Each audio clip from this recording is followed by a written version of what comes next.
Supplement at the bottom.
Achat Shalti. Achat Shalti. Met Adonai.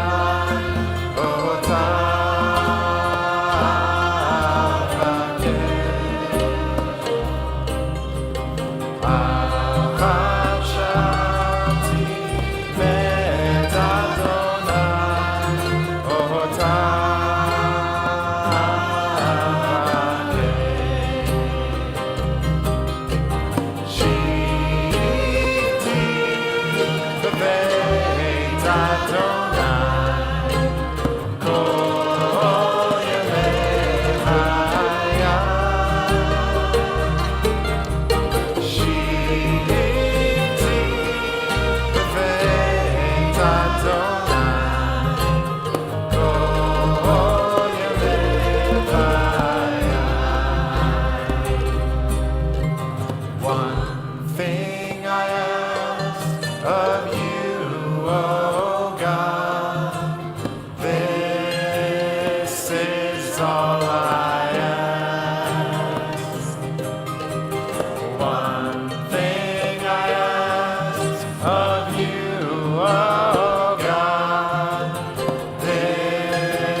Turn to page 59 in the supplement, those blue booklets.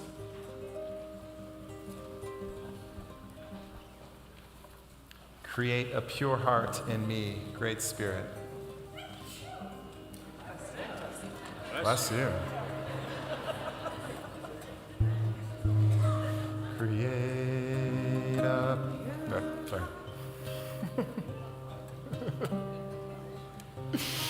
Create a pure heart in me, great Spirit. Create a pure heart in me. Create a pure heart in me, great Spirit. Create a pure heart in me, and renew a true soul within me.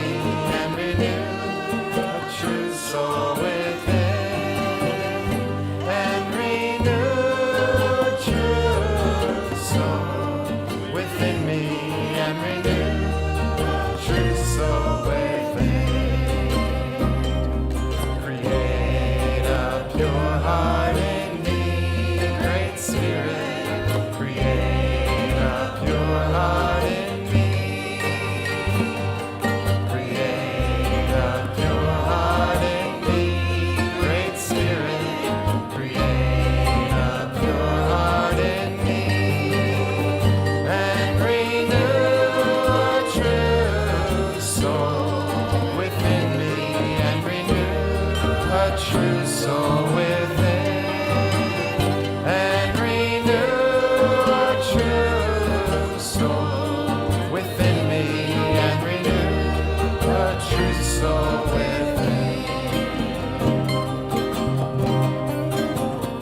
Shana Tova. Shana Tova. Shana Tova. Really, Shana Tova. Good year. Good year. I'm just taking you all in right now. Faces that have become very familiar over these last number of years, and some new faces as well. And just feeling very grateful that we get to do these things together, even though they're awkward, and even though sometimes they don't make sense, and even though it's hard to find our way. I guess I want to say just up front, just the intention that we're here trying to find some way to connect, trying to find some way to make meaning in our lives, trying to find some maybe island in a storm of this world right now.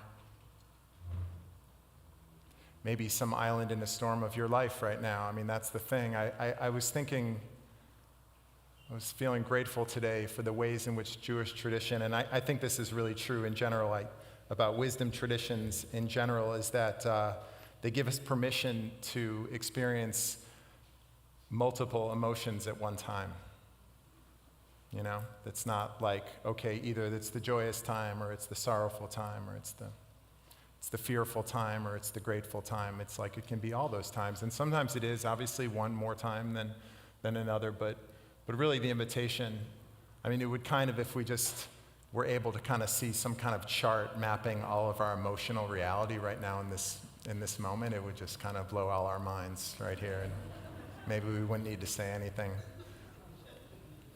But I really want to invite it all. I really want to invite it all. Just like invite all of us, whether you are a longtime Havurah member, whether you are totally new coming in here for the first time, whether you are Jewish or not, whether you are very familiar with what we're doing or not, whatever identities you bring, whatever story, background you bring, really just to be at home as much as you can. And really holding just all of us in our extended communities right now, all of our loved ones, all of our friends and family. Certainly holding Jews everywhere as we are celebrating Rosh Hashanah. It's definitely for many of our fellow Jews right now, I think celebrating Rosh Hashanah is probably a really hard thing to be doing. Just holding that. And I just was exchanging messages with a dear friend of mine in Israel, and just a little window into that, and holding the precariousness of that, and the uncertainty and the fear of that, and just really imagining all of Klal Yisrael in this moment, to the extent to which we can, holding with love and with care. And of course, really holding with love and with care everyone who's impacted by violence right now. And in light of this moment in that region, just knowing how many people are suffering. And I just invite that in to whatever extent we can have our hearts open and hold with care all our fellow Jews in Israel, of course, and of course all the people in Gaza, and all the people in the West Bank, and all the people in Lebanon, and all the people in Iran.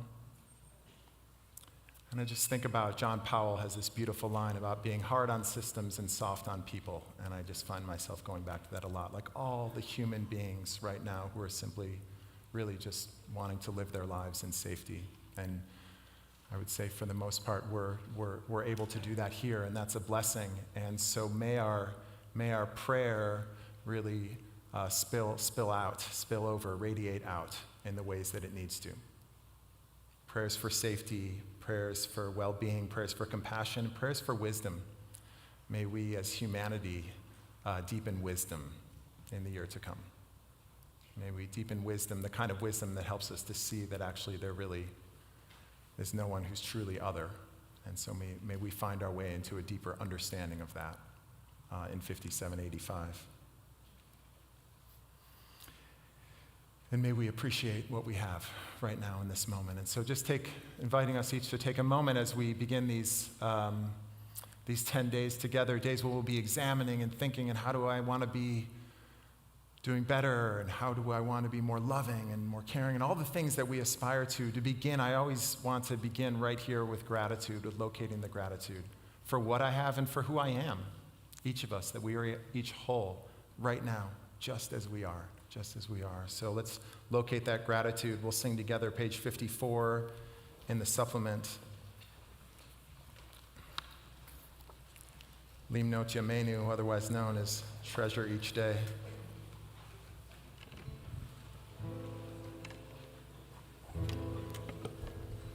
Open.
We invite Rachel and Maya and Annie O up to light candles.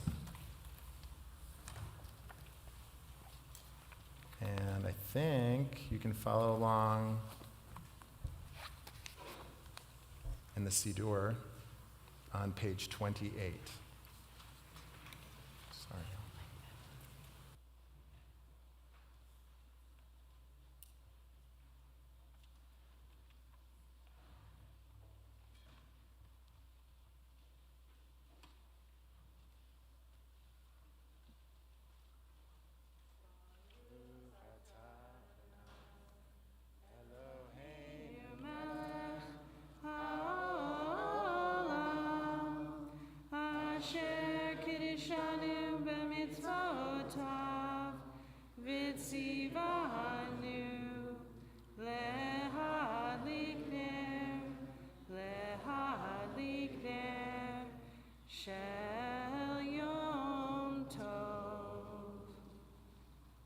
blessing right below it, the Shehechianu together. We do it together.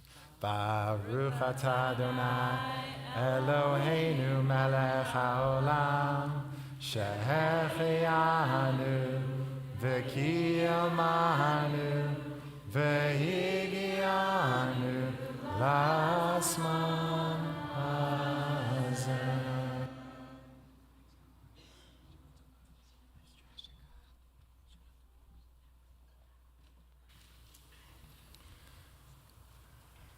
And we turn to page 62 in the Machzor.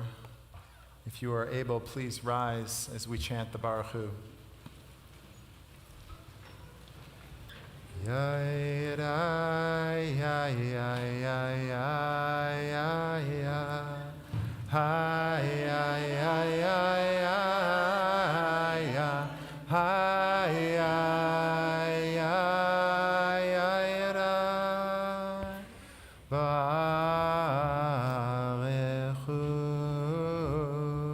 et Adonai Hai dai ai dai dai dai hai ai ai ai ai ai ai ai ai ai ai ai ai Hamevorach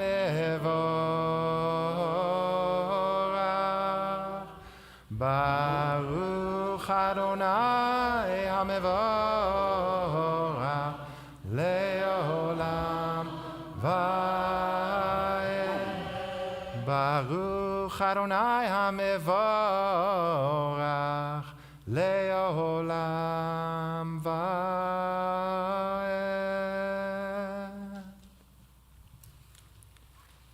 Be seated. And we turn back in our supplements to page 69 for We Are Loved. We are loved by an unending love, an unending love. So this will be our gateway into the Shema. We remember, we recall all the ways in which we are loved and cared for, maybe over this past year, or maybe just calling to mind something, leading us to remember how connected, how interwoven our lives are.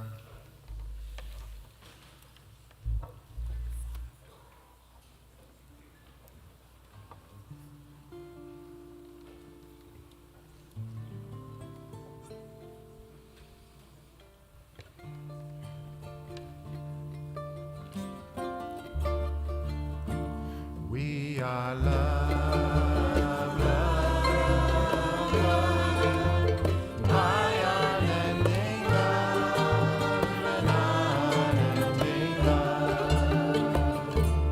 We are loved, loved, loved by unending love, an unending love. We are embraced by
We turn to page 76 in the Machzor.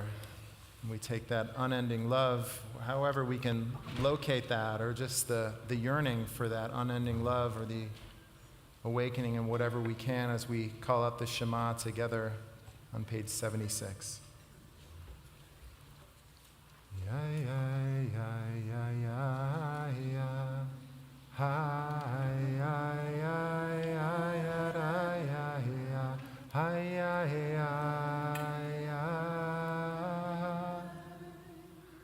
Shema Yisrael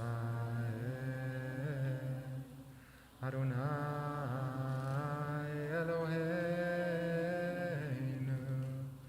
Adonai Echad.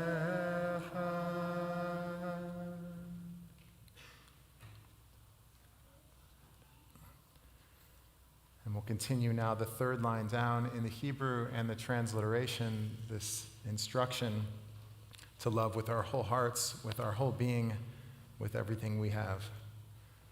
Ve'ahavta et Adonai Elohech b'chol levavecha u'b'chol nafshecha u'b'chol me'odecha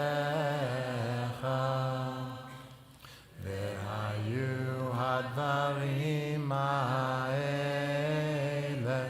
asher anochi mitzavecha hayom alevavecha v'shinantam levanecha v'dibarta bam b'shivtecha b'veitecha uvelechtecha v'derech uveshokbecha uvkumecha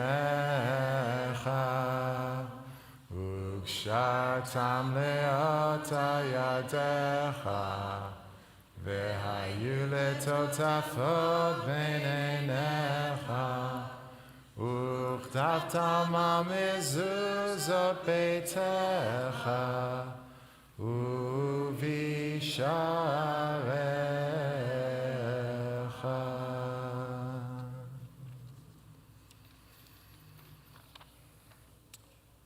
And we turn to page 90 for Micha Mocha. It's also in the supplement on 55 at the bottom. I'm not sure which is easier to follow along, so take your pick. But I think it's all there. It's all transliterated right there in the Machzor, page 90 as well. There's a couple lines that we're not doing. I'll try and just call them out as we go. But we are starting Micha Mocha, the second line down in the Hebrew. It's the first line in the transliteration on page 90.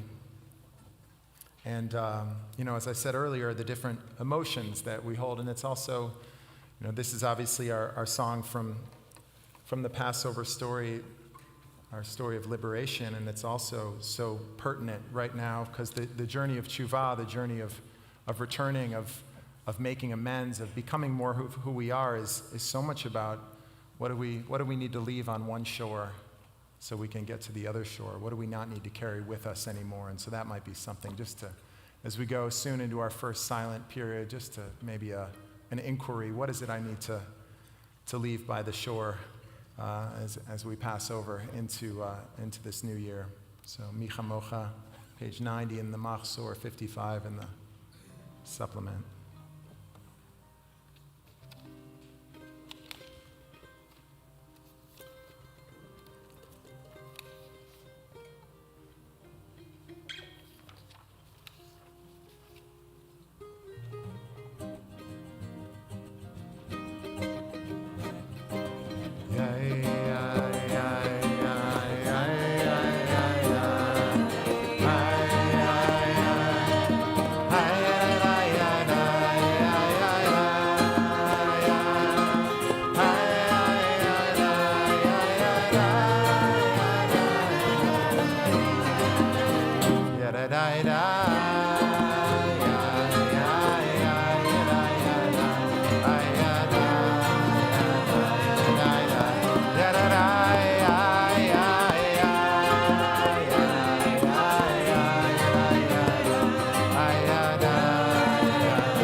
Baruch atah Adonai Gal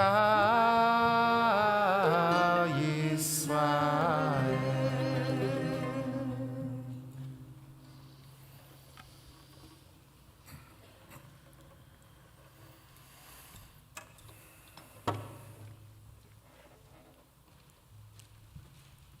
And as many of you know, if you've been around, know that we have offerings throughout the Chagim, throughout the holidays. Havurah members, different people in the community offering something personal or something that they're reflecting on, a way to connect to the holidays and just life, maybe.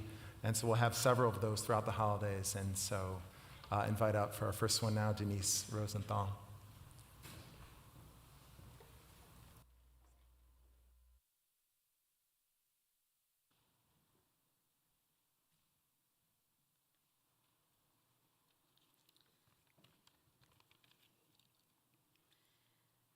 I am here one more time, reflecting and asking, who was I before? Who am I becoming? This year, in some ways, I've had time to prepare. For me, the year has, in a sense, been a long Yom Kippur. Last year, I was diagnosed with metastatic cancer. The endless evenings studying medical literature, plus chemo, surgery, tests, scans, hospital stays, ER visits, were the backdrop of our home life. Meanwhile, the children's school and activities and my husband keeping things afloat while attempting to finalize home repairs were punctuated with such comforting meals delivered by people from this amazing community. Those meals, gift cards, notes, and show of love from our friends, along with the time spent with our children, my sister, my mom, kept my spirit from breaking. It was with the future suddenly blurry that the noise subsided and the present came into focus. In the midst of all the chaos, there were the moments of clarity when I had the opportunity to lay my heart bare and truly, fully feel days of awe. The feelings of sadness over wasted time and opportunities then turned into attempts at communication and making things better. I still don't know who I am becoming, except that I'm seeking shalom whenever I can. It is such a blessing to have the opportunity to start over on every morning, on every Shabbat, but especially together in community during another Yom Kippur, Rosh Hashanah. This holiday that has always felt heavy to me feels lighter this year. It is a relief to do this together with you this time. Shana Tova.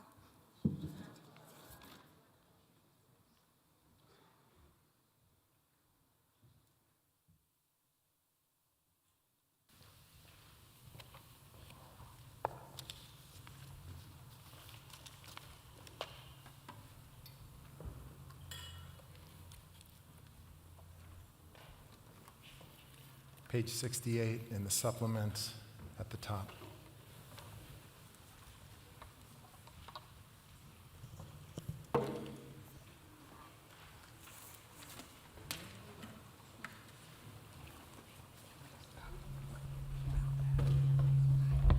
May everyone everywhere be safe and protected. May everyone everywhere receive the care and support they need.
In a moment, we're going to go into the Amidah, period for silent prayer, meditation, reflection. We're going to go in from page 98, Tiku V'Chodesh, so we'll do that, and the Chatzi Kaddish, and then go right into the silence.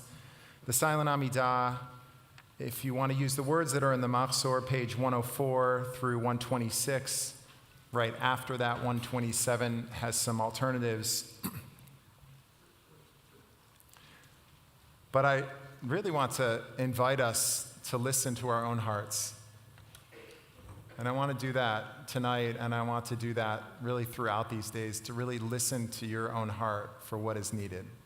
I mean, if the words in here are, they work for you, and they speak to you, and they help clarify your mind and open your heart, that's beautiful. Please use them. And if they don't, then don't. I mean, you don't have to. You know, I really encourage us to listen to your heart and follow your intuition. These are precious moments of silence, of just getting to reflect and reflect on who we are and our relationships and our lives. And so I encourage us to turn toward them earnestly and with sincerity of, what do I need to awaken to more right now in my life in the year to come? What do I yearn to awaken to, or what do I need to turn toward? Maybe it's just a word or a phrase that you want to repeat over and over, or just be in the silence, whatever it is. I encourage you to use the time however your heart is so moved. Again, we'll go in on page 98 with Tiku V'Chodesh. If you're able, please rise.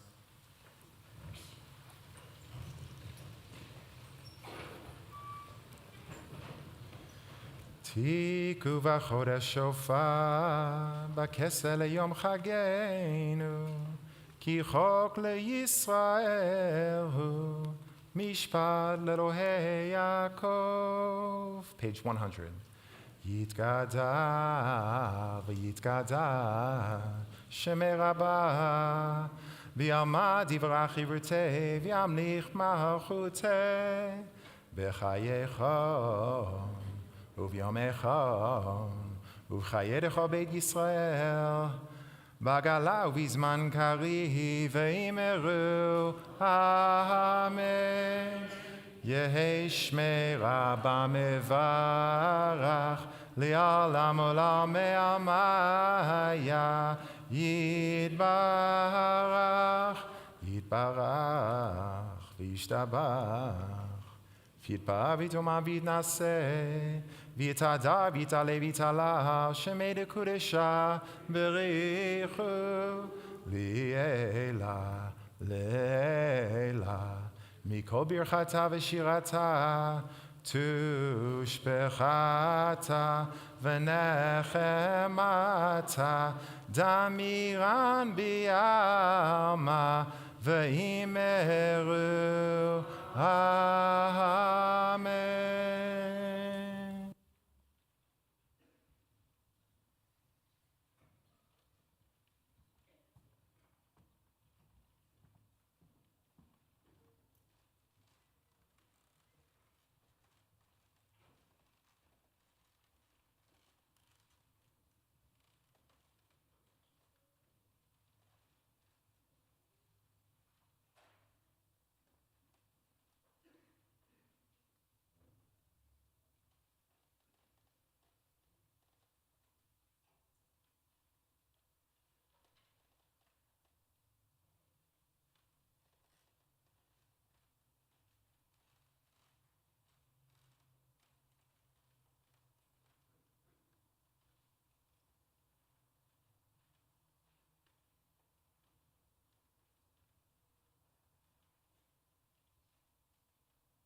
page 51 in the supplement.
Shana Tova, once again.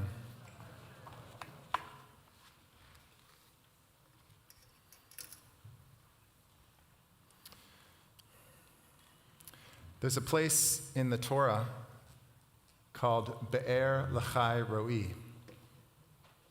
It's mentioned several times, once as the place Isaac settles near after he and Ishmael bury their father Abraham.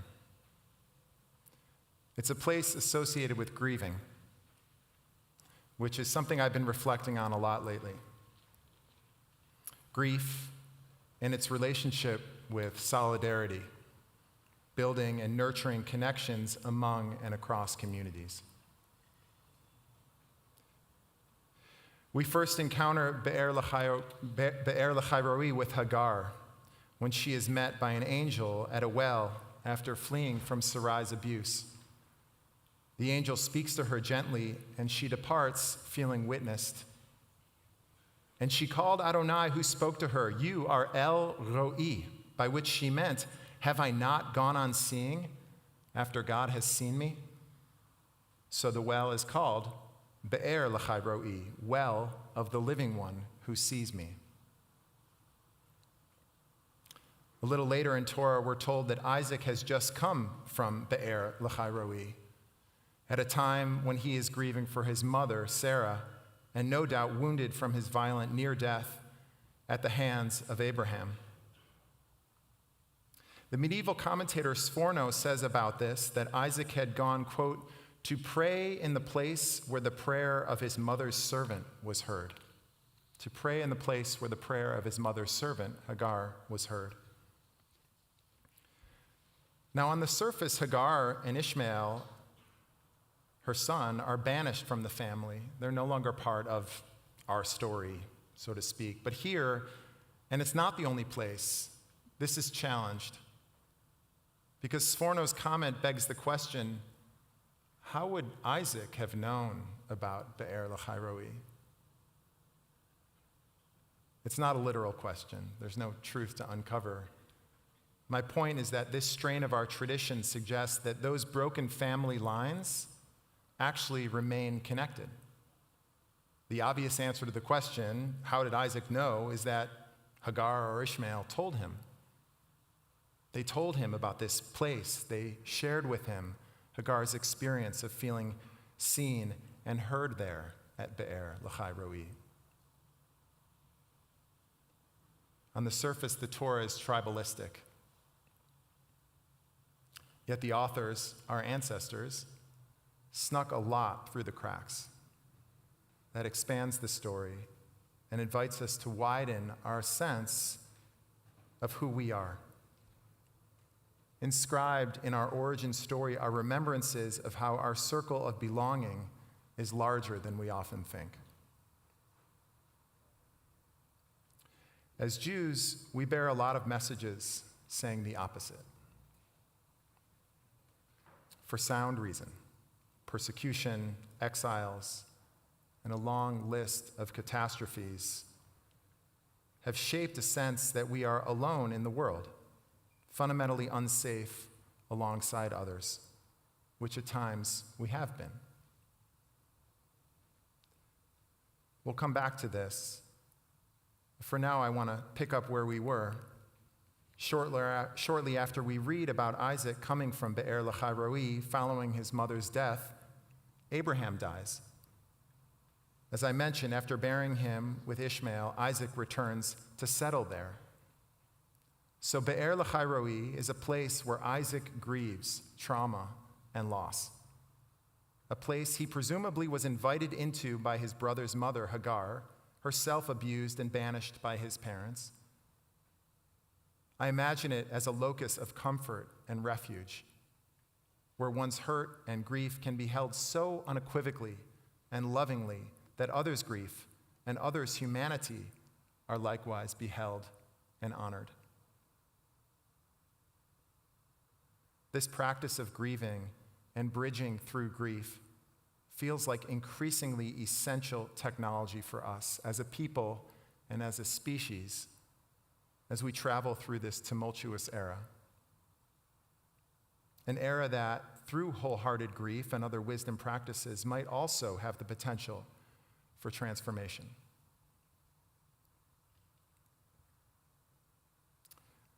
The rabbis passed down some very grounded wisdom about grief. It's something that we do well in Jewish tradition. For all our mishigas, I think there's some good wisdom there. When a family member dies, we're given a rhythm, aninut, limbo before burial, the week of Shiva, the month of Shloshim, then the first year. We don't just bury our loved one, then get back to quote-unquote life. we know that these steps are life, to not tend to them, to not place ourselves amidst the brokenness and aimlessness of them, is to sever from a life force we need to be comforted, to emerge, and to reconnect. Early in my time in Corvallis, an older woman in our community died whose adult son was Orthodox, so he had some specific halachic requests. But at the funeral itself, he demonstrated something that wasn't about the letter of the law, it was about the spirit of the law.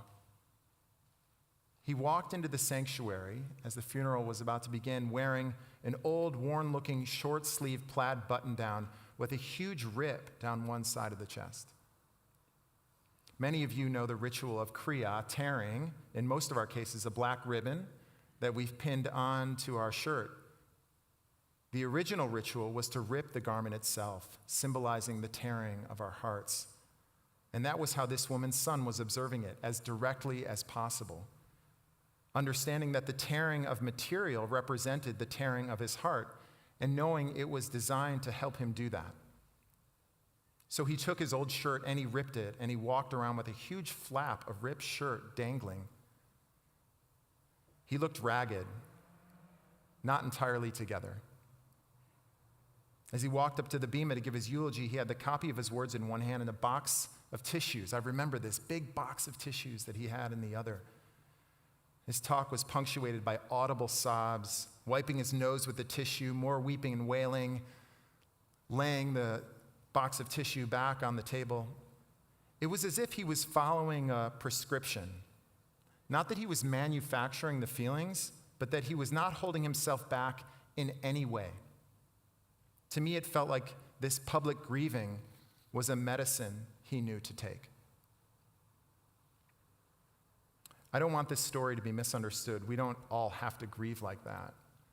But this was one example of someone giving themselves over wholeheartedly to grief. There have been other moments when I've witnessed mourners inhabiting grief so fully as to lose control or go beyond what we might deem appropriate, kneeling in the soil by a graveside and crying out while taking fistfuls of earth to toss onto the casket, completely breaking down in the middle of a eulogy, unable to continue for several minutes. In our culture, people often apologize for this kind of emotional unraveling, even in times of great suffering. But this is what our ancestors knew to make space for.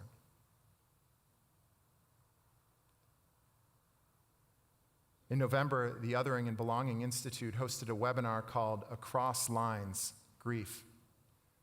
Bayo Komolafe, Global Senior Fellow at the Institute, facilitated the conversation. The panelists spoke about grief on multiple levels, both intimate and collective. At one point, Bayo said, "We perform grieving as mutiny against established patterns."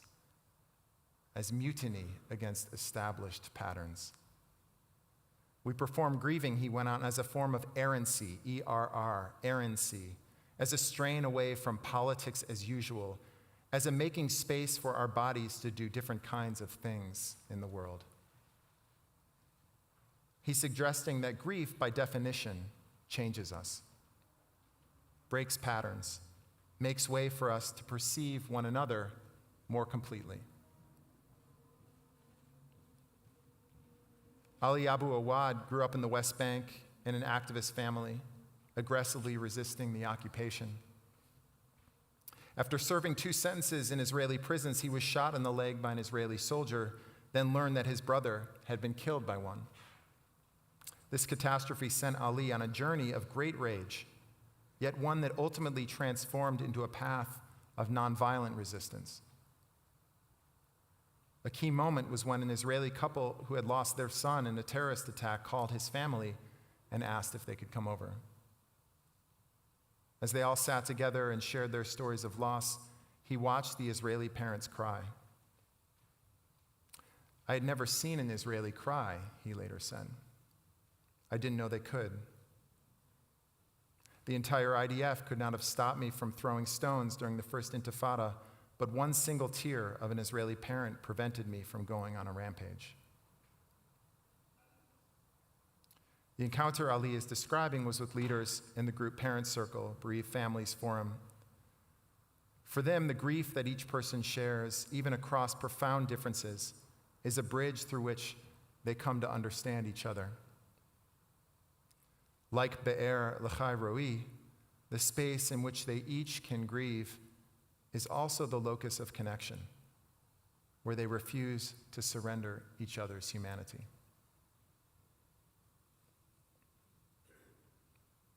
Cicely Saraski, veteran Jewish peace activist and director of communications and narrative for the Othering and Belonging Institute, was on that November panel as well.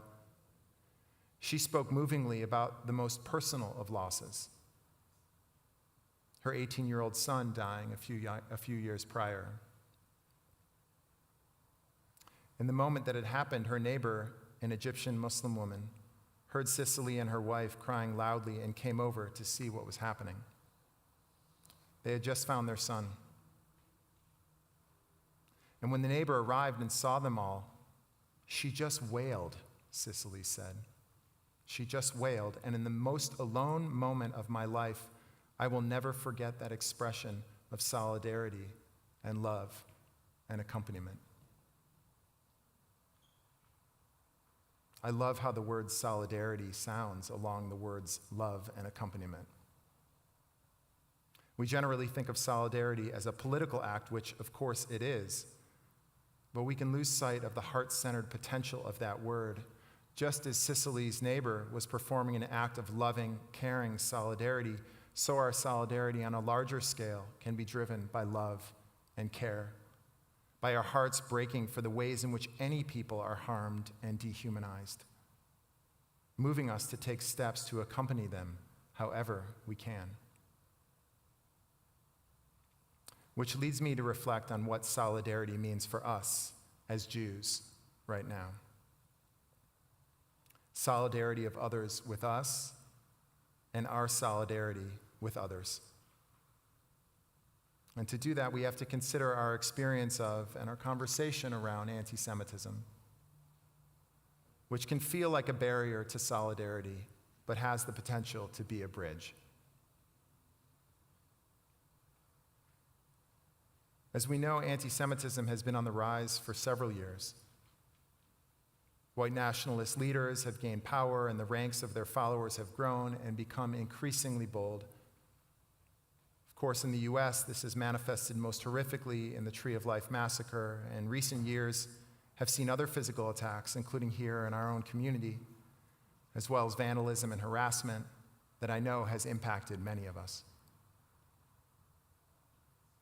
I've been reading a new book called Safety Through Solidarity, A Radical Guide to Fighting Anti-Semitism by Shane Burley, a Portland-based journalist, and Ben Lorber. In using the word radical, they point to its Latin source, radix, meaning root.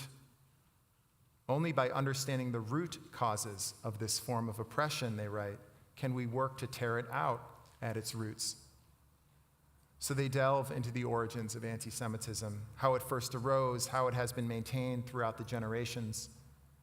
They unpack the stereotypes and age-old conspiracy theories which demonize Jews and convey a dangerously distorted picture of our role in society. I want to name that within Havurah, we hold diverse experiences about this.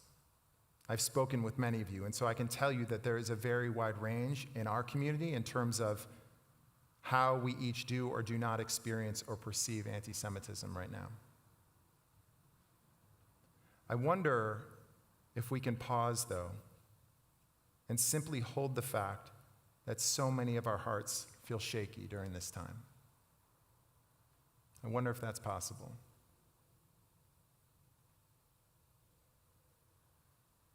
For some of us, as Jews specifically, shakier than they've ever been. I'm not suggesting we put our politics on a shelf. I'm simply inviting us in this moment to accompany one another, just as we are.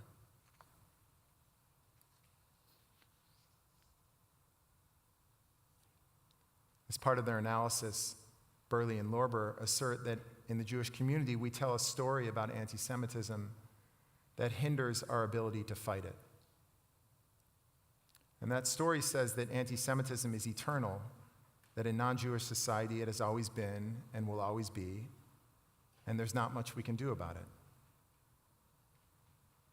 They, on the other hand, examine it in the context of other forms of oppression, ways it feeds those and is fed by them, and they offer a vision in which these oppressions can be understood and fought together. This current of anti-Semitism's inevitability runs strong, and this year has intensified it. The fears and sense of isolation for many have become much stronger, and the authors themselves, who are fierce critics of the Israeli response to October 7th, still acknowledge how painful it was when some activists on the left minimized Hamas's massacre. And of course, as violence continues to escalate and spread, regardless of the actions and inactions that brought us here, I know that for Israelis, as I hear from friends and colleagues, these days are terrifying, and that fear ricochets.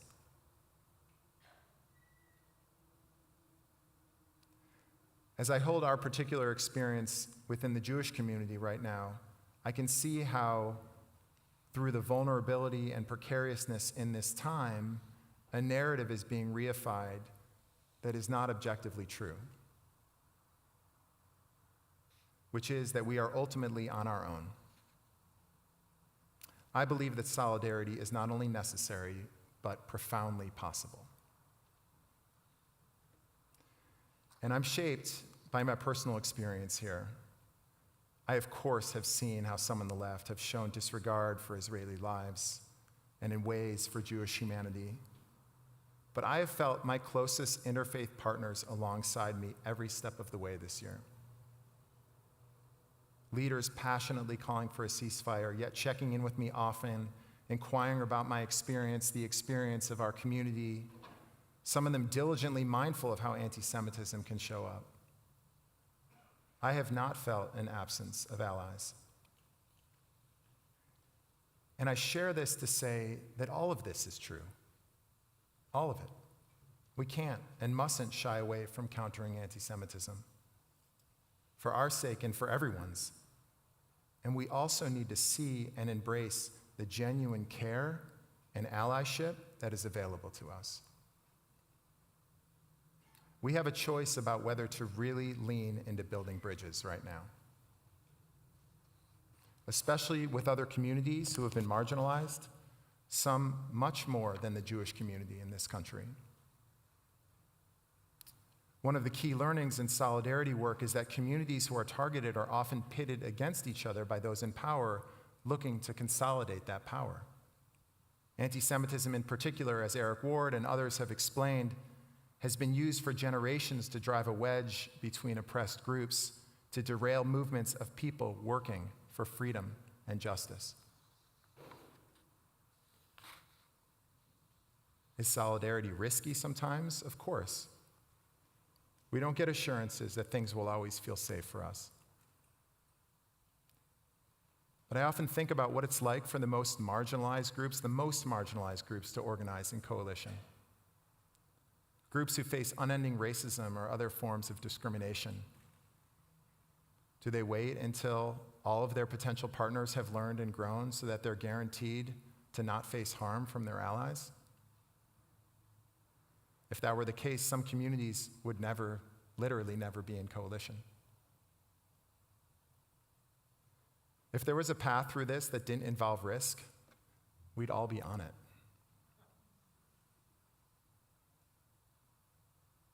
The Othering and Belonging Institute issued a statement last November about the war. In it, they wrote, "We call on all of us to hold each other's pain, to listen, and to cross our differences, no matter how seemingly vast, to work together to change the structures of marginalization and domination that harm us all. Even if they harm us in greatly different ways, we must find ways to bridge that distance.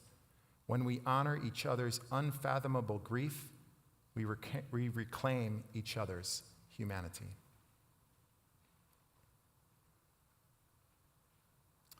So I bring us back to Be'er L'chai Roi. As I've spun this story and its commentary out, imagining these nearly severed relationships being tended, I ask myself, Why? Why did Hagar and Ishmael invite Isaac there? After being cast out, left to die in the wilderness, what inklings of solidarity led them to let him in? Maybe they saw how he too was wounded. Maybe it's the same underlying current that drew the daughter of Pharaoh to rescue Moses from the river, even though he was from a people that her own father said should be feared, because she saw a human being. She saw someone in need, and she acted.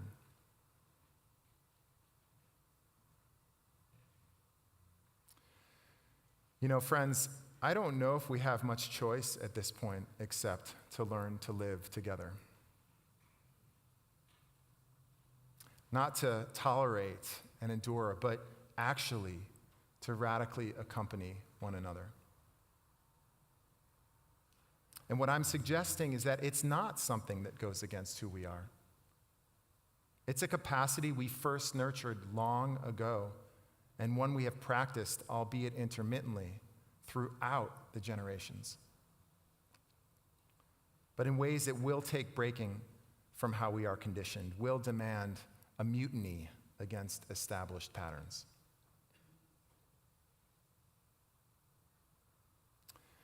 Awaiting us at the end of these holidays, the culmination of this season is Sukkot. The sukkah is an impermanent, fragile dwelling, a refuge, though not one that guards us from the elements, one that brings us further into relationship.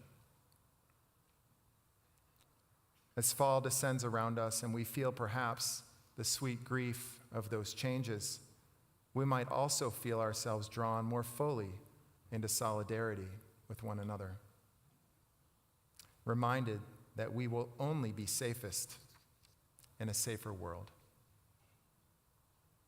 May we help grow that world in the year to come. Shana Tova.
Hi, hi, hi, hi, hi, hi, hi, hi.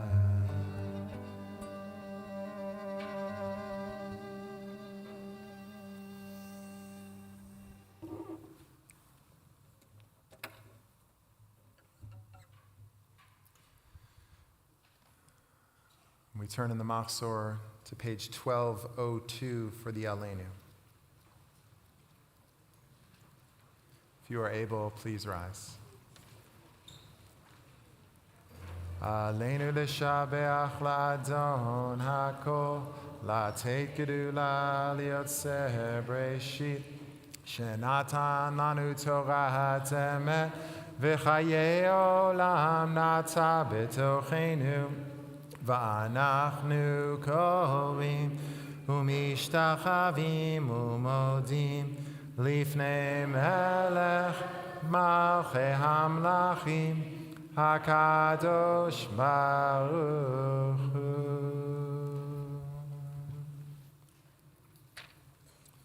Page 1206 at the bottom. Kakatu b'toratecha Adonai yimloch leolam va'ed v'nema v'haya Adonai lemelech al kol haaretz Bayom hahu, Yeh Adonai Echad, Hu Shema Echad.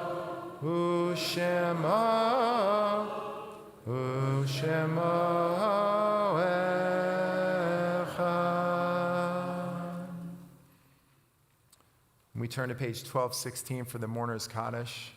If you're in mourning or observing a yurt site, I invite you to remain standing. Otherwise, you can be seated. Again, the Kaddish is on page 1216.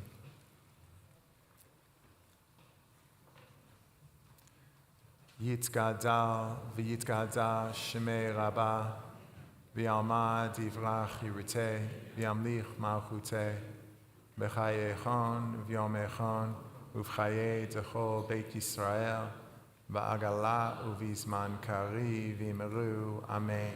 Yehi Shmei Rabba Mevarach Leolam Lame Almaya, Yitbarach V'Yishtabach V'Yitpa'ar V'Yitromam V'Yitnaseh, V'Yithadar V'Yit'aleh V'Yit'alal Shemei Dekudesha Barichu, Li'ela U'Le'ela Mikol Birchata V'Shirata, Tushbechata v'nechemata, da'amiran v'alma v'yimeru, Amen.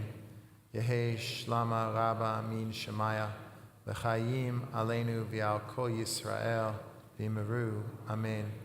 Oseh shalom v'yimeromav, hu ya'aseh shalom, aleinu v'al kol Yisrael, v'al kol yoshvei tevel, v'yimeru, Amen. May their memories be for a blessing. It's my honor to invite up one of Havurah's co-presidents, David Kurtzner.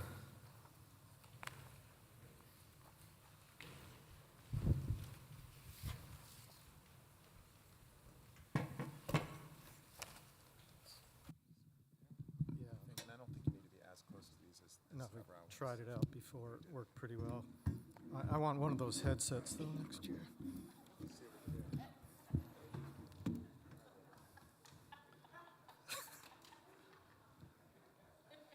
But I won't be here next year, so that's too bad for me. Shalom Aleichem. Welcome, everyone. And for those of you connecting on YouTube, we don't exactly see you, but we know you're there. And thank you, Rabbi Benjamin, for sharing your explorations in such, I think, an accessible way for all of us. I welcome everyone with gratitude and joy. Tonight, glad to focus on the beauty and the strength of our community and reflect on our past year and express desperately needed hope for all people everywhere in the new year. Co-presidents are tasked with welcoming new and longtime members first-time and returning guests into our community, so all of you, welcome. Welcoming is how we start. Making connections propels us forward. And one of my first real connections at Havurah Shalom emerged a little unexpectedly. Years ago, I was leading a Shabbat school class, and the children never doubted our credibility as teachers. It's true. With one exception, Lev Eisenbach Budner saw right through me. A secular Jew, unfamiliar then with most of the stories of the Torah. I was 51 and Lev was 9. And I knew early on in that class that we were going to become each other's arch enemy.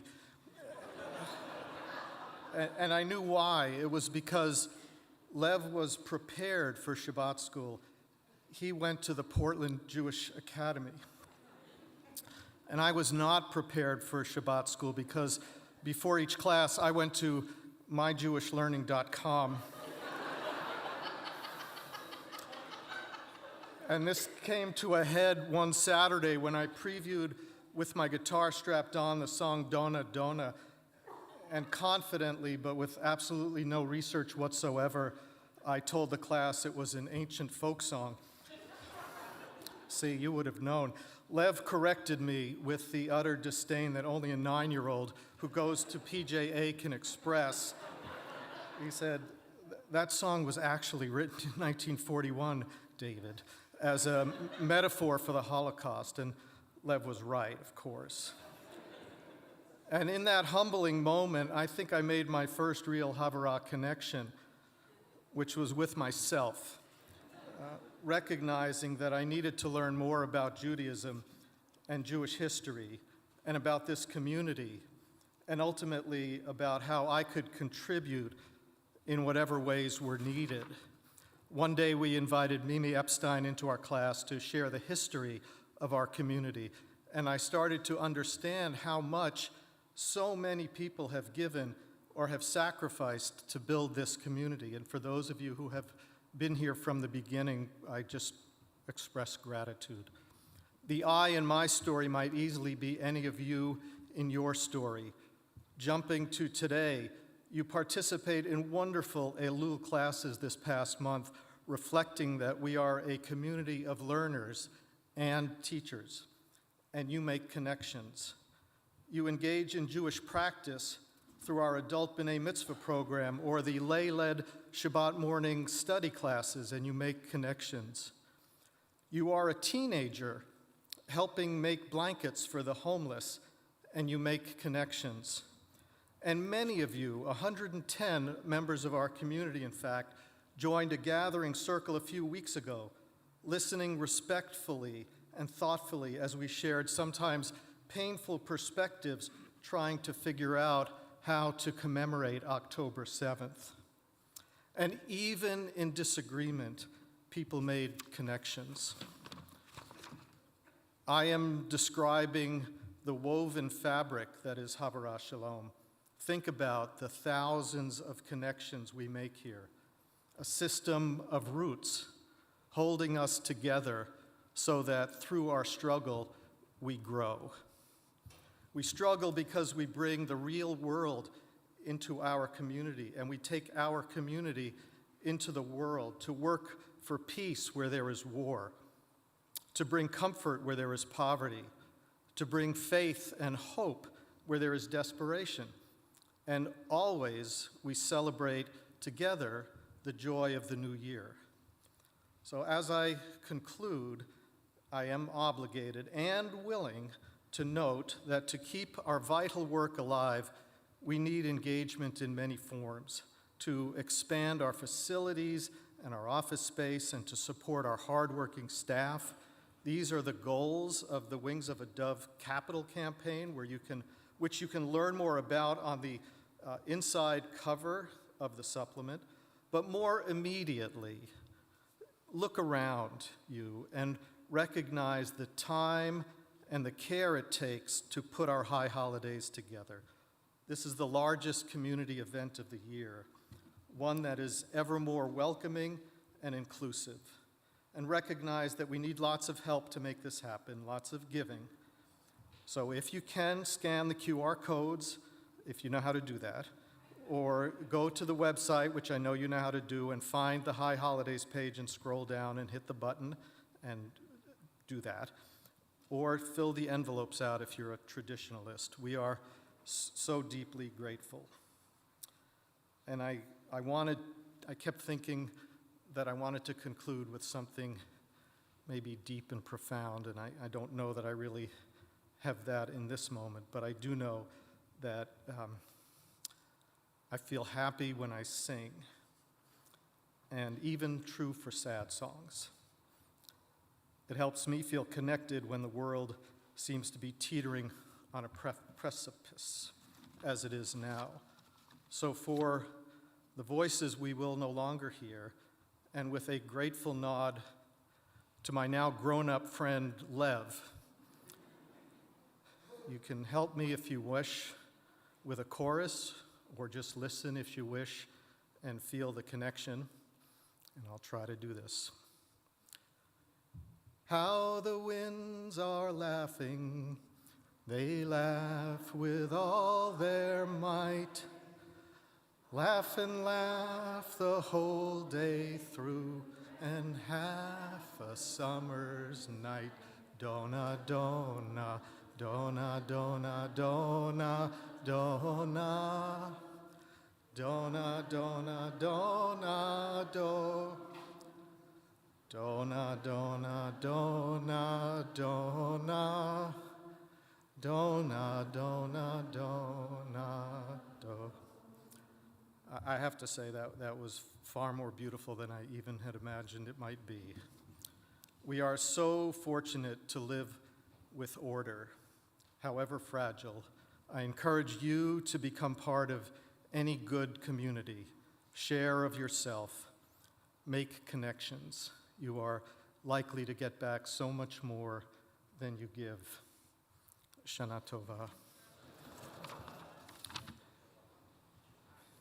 Thank you. I'm doing announcements? Great. I'm doing announcements.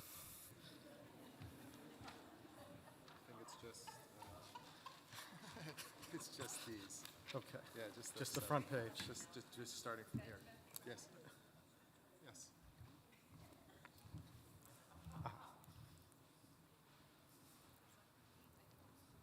We have a special announcement.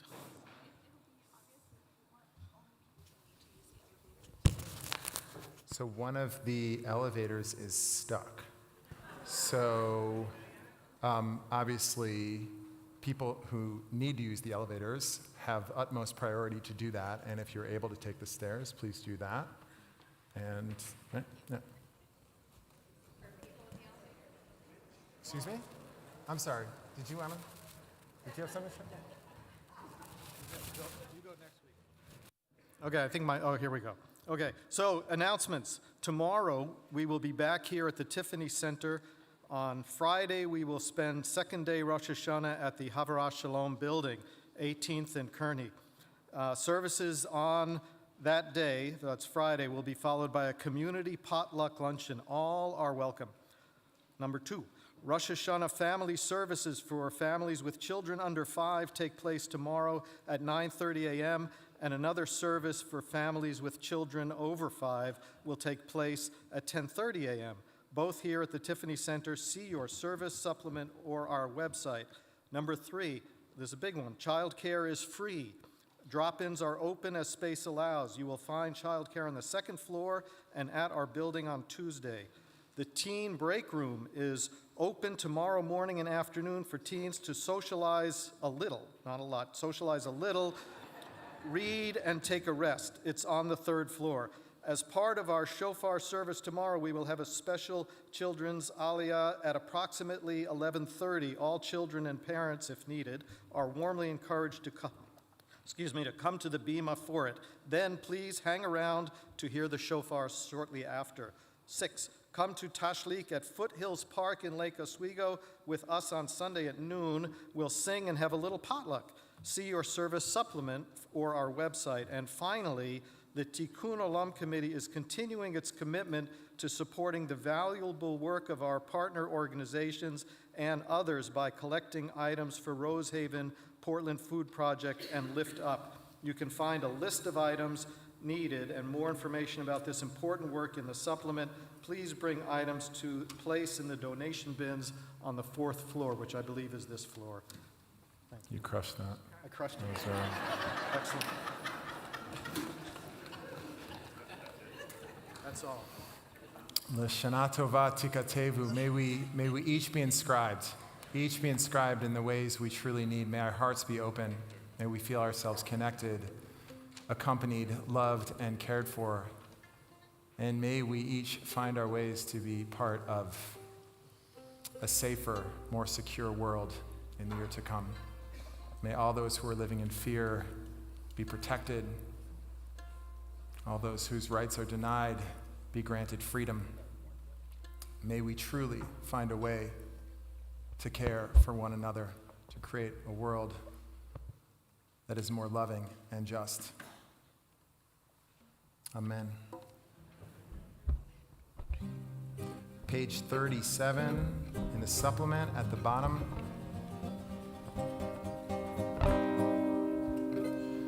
Sefer Chaim Havurah Shalom Ufanasa Tova Yizacher v'nikater lefanecha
Anachim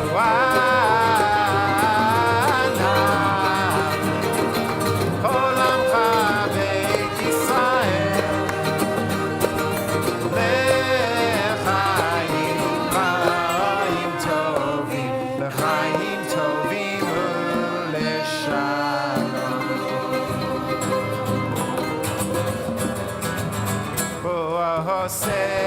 Shalom b'moma, page 57.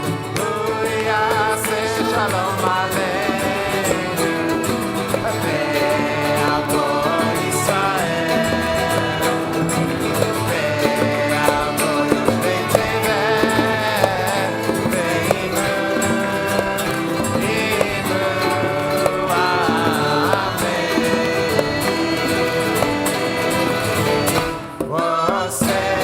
Shalom.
Tova.